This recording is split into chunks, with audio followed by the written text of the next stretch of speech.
مربع مربی کے بغیر نہیں ہے، ہر مربع مربی کے ذریعے ہی بنتا ہے، جس مربع کا مربی نہ ہو وہ مربع مربع نہیں ہوتا، وہ خالی ڈبہ ہی ہوتا ہے، مربع نہیں ہوتا۔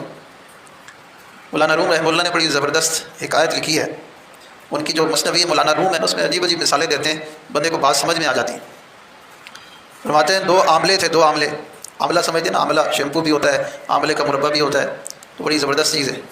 دو آملے درخت سے نیچے گرے ہوئے تھے، تو ایک حکیم صاحب کا وہاں سے گزر ہوا۔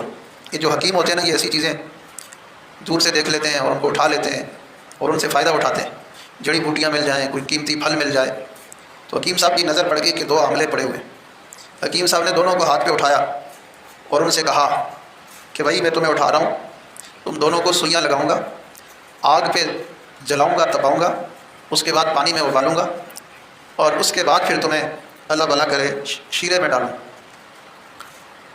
تو اب ان دونوں عاملوں نے دیکھا کہ اتنا مجاہدہ، چنگے حکیم صاحب ملے ہیں، ٹکرے ہیں، اتنے مجاہدے میں پہلے سوئیاں لگائیں گے۔ سوئیاں اس لیے لگاتے ہیں کہ اس کی کڑواہٹ نکل جائے، آملے کو جب سوئیاں لگائی جاتی ہیں تو اس میں کڑوا پانی نکل جاتا ہے، پھر آگ پہ اس کو تھوڑا گرم کیا جاتا ہے، پھر اس کے بعد اس کو ابالا جاتا ہے تاکہ اس کی سختی نرمی میں بدل جائے۔ تو پہلے کڑواہٹ نکالی جائے گی، پھر اس کے بعد گرم کیا جائے گا تاکہ اس کے اندر کا جو دیگر جراثیم وغیرہ ہیں وہ جل جائیں، اور پھر اس کے بعد اس کو ابال کے نرم کیا جائے گا، پھر اس کے بعد شیرے میں، میٹھے شیرے میں ڈالا جائے گا، پھر مربع تیار ہو جائے گا، پھر اچھے ڈبے اور شیشی میں اس کو بند کیا جائے گا۔ پھر چونکہ وہ قیمتی ہوتا ہے تو امیر لوگ، بڑے بڑے بادشاہ لوگ پہلے زمانے میں آملے کا مربع خریدتے تھے اور اس کو کھاتے تھے۔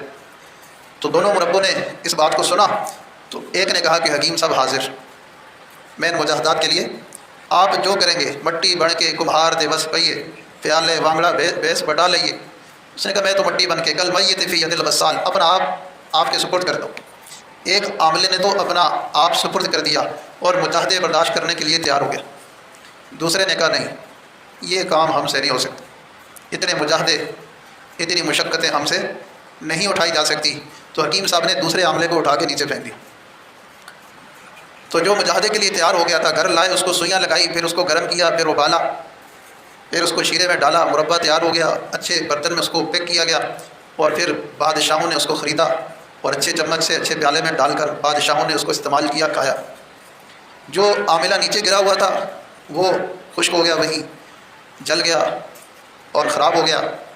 تو بعد میں کوئی اور حکیم صاحب آئے، ان کا چکر لگا، اس خشک عاملے کو اٹھایا اور اٹھانے کے بعد اس کو پیس کر صفوف بنایا۔ اور آملے کا جو صفوف ہوتا ہے یہ قبض دور کرنے کے لیے بہترین ہوتا ہے۔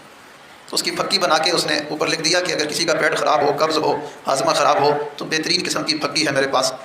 تو لوگوں نے اس کو خریدا اور اس کو قبض کشائی کے لیے استعمال کیا۔ ہمارے حضرت جی رحمہ اللہ نے یہ واقعہ بیان کیا۔ واقعہ بیان کرنے کے بعد ارشاد فرمایا، دیکھو جس عاملے نے مجاہدے کو برداشت کیا اور مجاہدے سے گزرا، وہ بادشاہوں کے ہاتھوں میں پہنچا اور بادشاہوں نے اس کو استعمال کیا۔ اور جس عاملے نے مجاہدے سے جی چرایا، پسنا تو اس کو بھی پڑا، مشقت تو اس کو بھی اٹھانی پڑی، لیکن بعد میں کام کیا ہوا؟ کام اس نے گٹر کھولنے کا کیا، گٹر لائن کھولنے کا کام کیا۔ تو جو سالکین، جو طلباء مجاہدے سے گزر جاتے ہیں، اللہ ہم سے بڑے بڑے کام لیتے ہیں، اور جو مجاہدے سے جی چرا لیتے ہیں پھر وہ گٹر کھولنے کا ہی کام کرتے ہیں، اللہ تعالیٰ ہم سے کوئی بڑا کام نہیں لیتے۔